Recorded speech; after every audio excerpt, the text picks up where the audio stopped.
Edgware in northwest London used to look like that, but thanks to these, it now looks like this.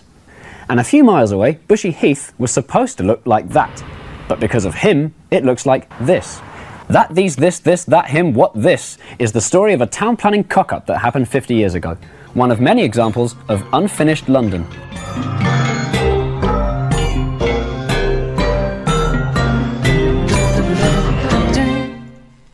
I'm standing at the rather pointless Mill Hill East tube station.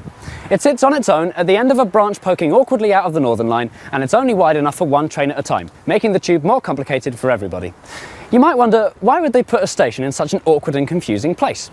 The answer is, they didn't do it on purpose, and the clues as to why it's ended up like it has can be seen from up there. If you look on Google Earth, you can see the Northern Line snaking through London between the houses up here to Mill Hill East. But if you look carefully, you can see that the thin snaking line doesn't stop there. It keeps going through this row of trees, under the M1, and between these houses in a dead straight line. Just from looking, you can tell that there used to be a train line here. So what was this train line, and why isn't it a train line anymore? It was a branch of the Great Northern Railway built in 1867 that went from King's Cross to Edgware, as in the original Edgware station, which has since been demolished and turned into the Broadwalk shopping centre. Some of this old-fashioned steam line became today's Northern Line, but the bit between Edgware and Mill Hill closed in 1964, under the orders of the infamous Dr. Beeching, chairman of British Rail with an incurable phobia of trains. This station survived the axe because the line was electrified as far as here in 1939. And today, this tiny branch to Mill Hill East is all that's left. The rest of the line is now a bridge over nothing, this footpath no one ever uses, another bridge over nothing, and this nature reserve I'm currently trespassing on. But the interesting thing about this line is there would most probably still be trains on it right now if it weren't for a big screw-up that happened 20 years before the line closed. In the 30s, there were plans to extend the Northern Line from Mill Hill East over the old steam railway to Edgware, where it would have met the other end of the Northern Line. Then, after that, they were going to build 3 new stations called Brockley Hill, Elstree South and Bushy Heath. This project was called the Northern Heights Plan, and on the tube map it would have looked like this. The architects from back then have left clues all over the place that they were really serious about building this extension. Clue number 1. Today in Edgware, the trains terminate here, but the tunnel, seemingly for no reason at all, keeps going.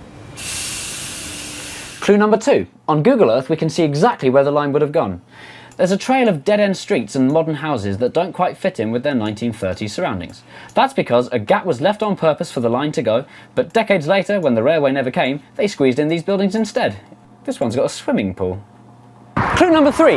The imaginary line would have come here over the road on a bridge that they started building. Then the line carries on down there to the best clue of all. Clue number 4. The car boot sale behind the roundabout at Cannon's Corner. This was supposed to become Brockley Hill Station. Here's an artist's impression of what Brockley Hill Station would have looked like.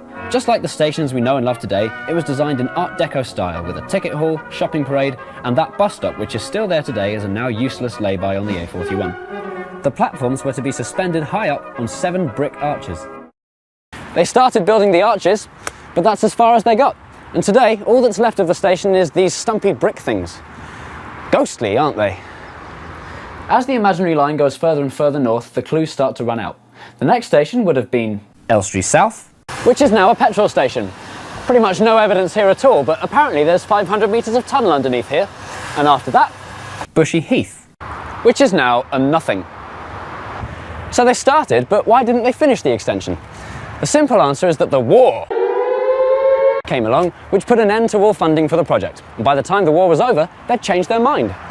New legislation called Greenbelt had come in after the war to preserve the countryside and prevent towns from merging into big mutant conurbations. A massive splodge of Greenbelt was put right where the extension was going to go, which meant no one was allowed to build houses.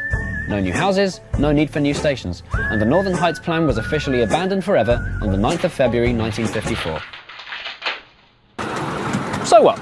They were going to build a train line, but then they didn't. Who cares? I do, and I'll show you why it matters. In the olden days, a train station coming to the area was big news. In the ambitious interwar years, wherever trains appeared, swathes of suburban housing would follow. Posters like these, depicting rolling countryside, got people to migrate here in their thousands, and as you can imagine, it had an enormous effect on the area, transforming rural Middlesex into suburban London. Just look what happened to Edgware. This is a map of the area in 1924, just after they finished building the new tube station. Within 10 years, the rural countryside was transformed from this into this. And the same thing was happening all over Middlesex, in Rayners Lane, and in Kingsbury.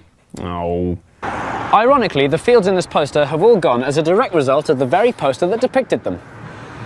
Idiots. So that's why pretty much all houses in suburbia look the same. They were all built more or less in one go. And I find that fascinating because it was done on the kind of scale that we simply wouldn't dream of these days. Imagine, actually imagine what it must have been like for the people that were already living here. That's why it matters that they didn't finish the Northern Heights. It would have meant that from Edgware stretching all the way up to Bushy Heath, there would have been a horizonless sprawl of semi-detached, semi-identical houses. Before the railway, Edgware used to look like this, and had the Northern Heights been finished, where I'm standing now would look like Edgware. That's what the Greenbelt was trying to put a stop to. And by the way, aren't we lucky the architects of the 30s had taste? Imagine if suburbia, as in a third of all homes in London, had been built by the architects of the 60s. I think the biggest transformation would have been right here, at this roundabout on the A41. Doesn't look like much, but if I just zoom out here, turn it around a little bit, ignore the M1, that wasn't built to the 60s, there. This is where the extension was going to end, Bushy Heath Station, and there was going to be a whole new shopping parade to go with it. The roundabout would have been surrounded by shops, pubs, restaurants, and a cinema.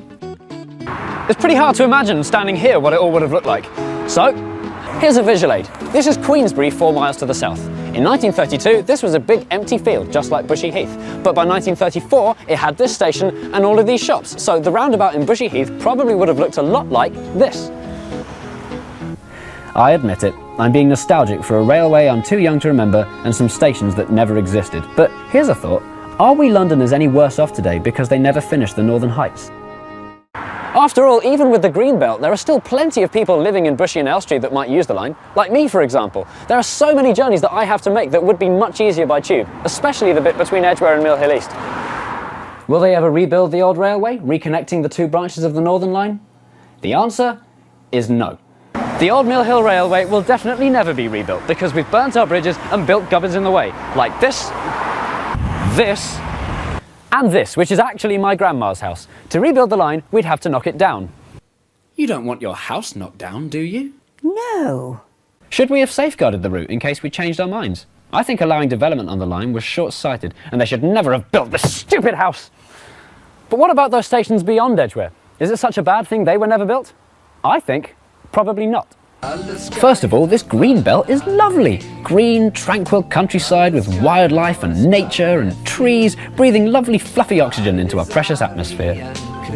Second of all, I think London had already done quite enough expanding already. The planners of the 1930s, bless their cotton socks, never imagined that those front gardens they lovingly designed for us would nearly all turn into driveways, or that a typical family could have more than 2 cars. They couldn't possibly have known the damage they were doing for air pollution and traffic congestion. And if they came out this far, who knows when or where they might have stopped. And third, if they'd built houses here, there'd have been no room for the very, very important M1. And where would we be without that? So you could say the war came just in time, putting a stop to London's wild expansion. For now. I love London's imperfections, and I think there's something mad and exciting about the clues to a whole new dimension, the London that could have been. A truly great city like London gets its character not from how it successfully planned for the future, but how it failed.